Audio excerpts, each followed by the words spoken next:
Ladies and gentlemen, now as you may or may not be aware, currently on Global 7 Deadly Sins, we've got the biggest cosmetic sale that has ever taken place since the launch of the game. And I believe this is lasting until the 12th of January, but they did mention in the recent developer notes, kind of moving forward into this year, they're looking to do more sales in the future and also increase the availability of cosmetic items. So just something to keep in mind, if you don't have the gems to, take advantage of certain cosmetics on the sale, sales should be back in the future, and also hopefully quite a few characters are going to get like more free-to-play cosmetics, either via like PvP store updates or just like a variety of new events. So the discounts that are currently taking place, any UR cosmetics instead of being 30 gems are instead 20 gems. Any SSR cosmetics instead of being 20 are 15, and also SR cosmetics instead of being 10 gems are 7. Now I would say when it comes to the sale, like the biggest advantage of it, and also the most longevity and just like better substats in general, like the UR pieces are the ones to go for in the majority of scenarios, man. You're going to get the best value and kind of take massive advantage of the discounts, because one thing to think about as well is usually you get 3 cosmetics for like 90 gems, but during the sale it's like 4 for 80. So again, it's just a massive discount and can save you if you're buying like lots of cosmetics, like literally hundreds of gems. So today I'm on my free-to-play account, because having a free-to-play account, man, you've got to be very careful as to what you spend your gems on.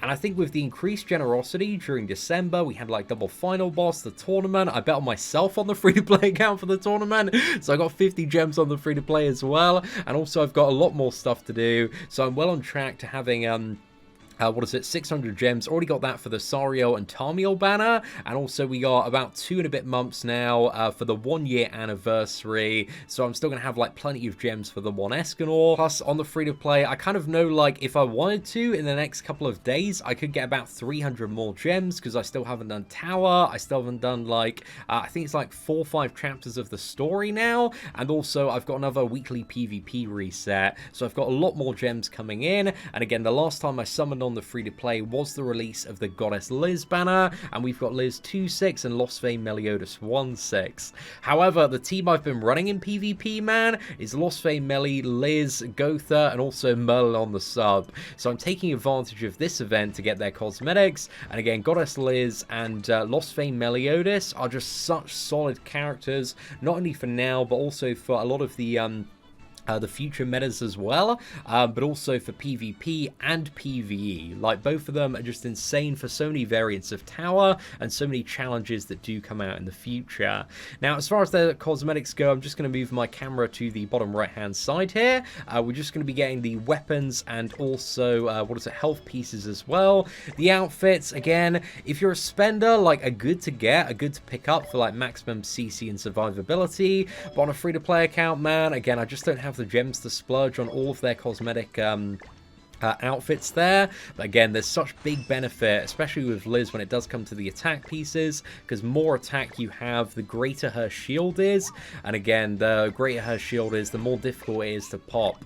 So yeah, it's just really, really good for Liz. Again, the attack pieces, I would say, are arguably more valuable than the health pieces for her, but again, they're both really, really good, because the health pieces, again, increase your combat class and survivability by a fair bit, and the bigger combat class increase is very nice for going first, because if you go first with Liz and put up that shield, it does really annoy and stall a lot of teams. Again, like Pierce really struggles to get through it in certain scenarios, and also like Festival King as well, who's like a brand new problem to global. If you can go first against Festival King, man, you're in a really, really good spot running the Glue Eater team, and I've been using that team just to demolish PvP. Even with like 1-6 Lost Vein, man, Halloween Gotha is just such a good combo character, because it just allows him to have that reach and also additional crit chance and crit damage on that ultimate attack to usually wipe most of the team with the ultimate, and then I can finish off with like a gold card.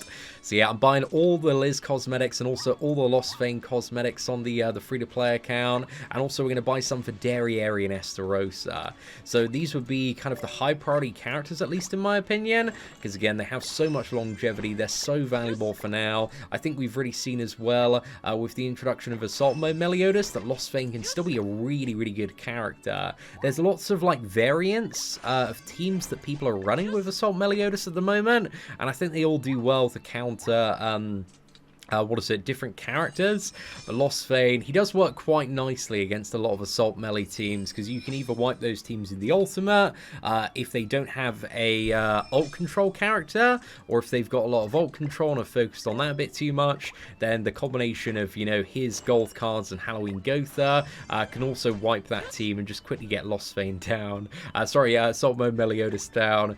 So yeah, Lost Vein, I just think is such a solid character, man, just has tons of longevity, and we did have a choice on the free-to-play account to choose between an additional copy of Lost Vein or Goddess Liz, and I went for Goddess Liz at the time, but looking back, I think that was a mistake. I'd rather have the 2/6 Lost Vein and the 1/6 Goddess Liz at the moment, but hey, it is what it is. So we've got all the cosmetics for both of those, man. Very, very happy about that, but also there's some cosmetics that I'd like to pick up for Derriere and also Estarossa, because these are two characters that are so incredibly valuable on the free to play and really for any account, just for all sorts of stuff. So Estarossa, I got a little bit carried away and I brought some of the lifesteal pieces already, man, just to complete like season 1 of the tower, because again, this piece and this piece are really good for Estarossa. Having that 5% additional lifesteal is just going to make him like even more tanky, and that converts to just massive healing there. So I suggest like picking up those two pieces.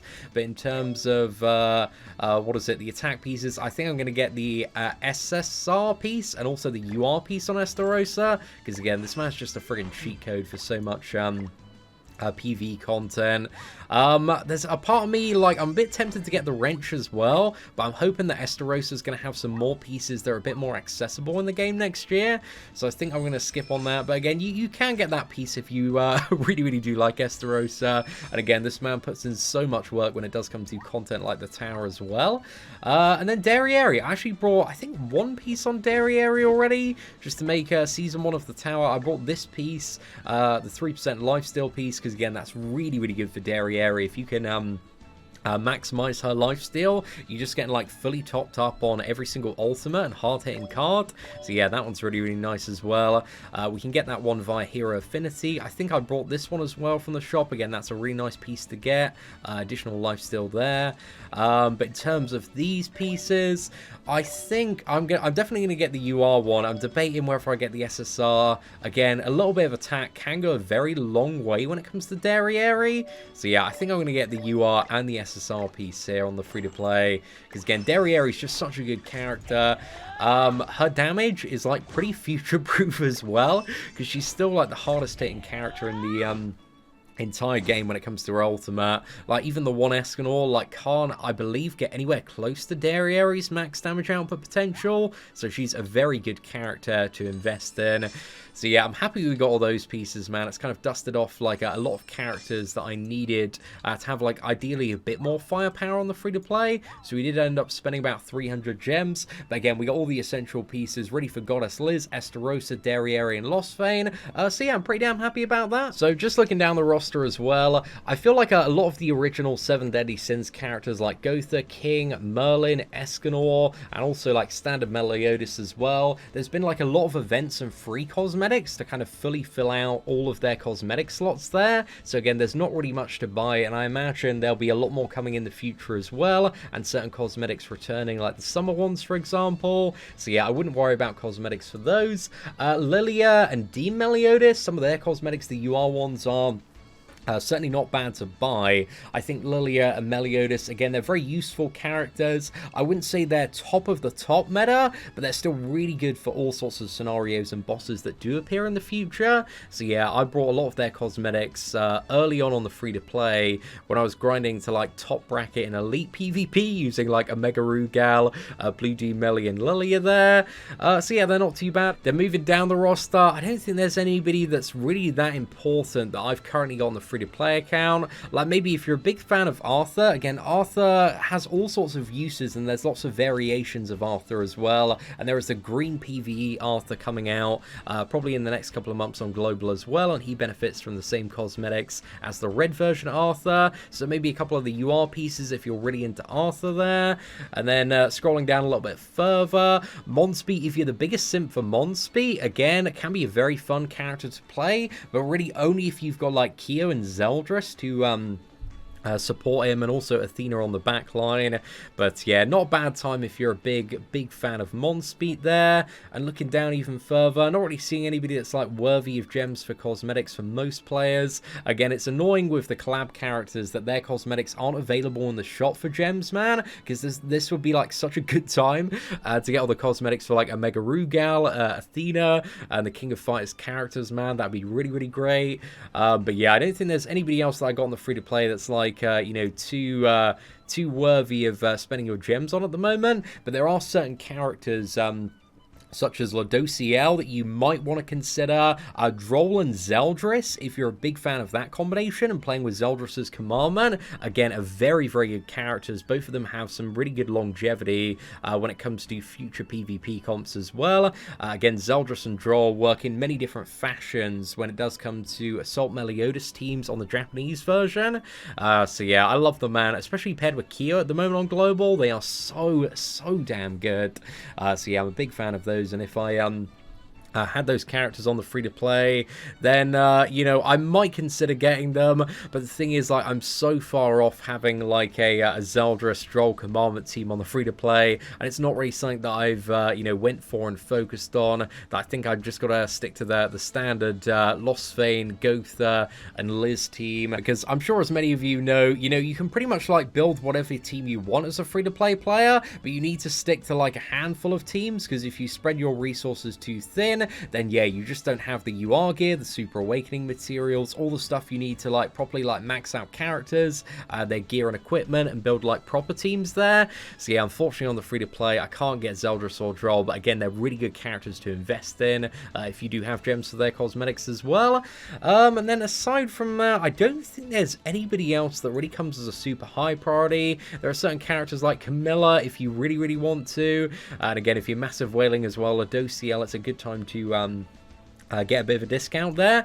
But those are just my thoughts on what I believe are some of the best characters to focus on and take advantage of during this cosmetic discount. But anyway, ladies and gentlemen, let me know your thoughts in the comment section of this video. Is there a character that we've missed talking about today that is really good, that people should 100% spend their gems on? And what cosmetics have you brought during this discount event? Let me know below. But aside from that, ladies and gentlemen, if you did enjoy today's breakdown, please do smash that like button. That'd be greatly appreciated. Thank you all very much for watching. Take care, and I hope that you have an absolutely fantastic day.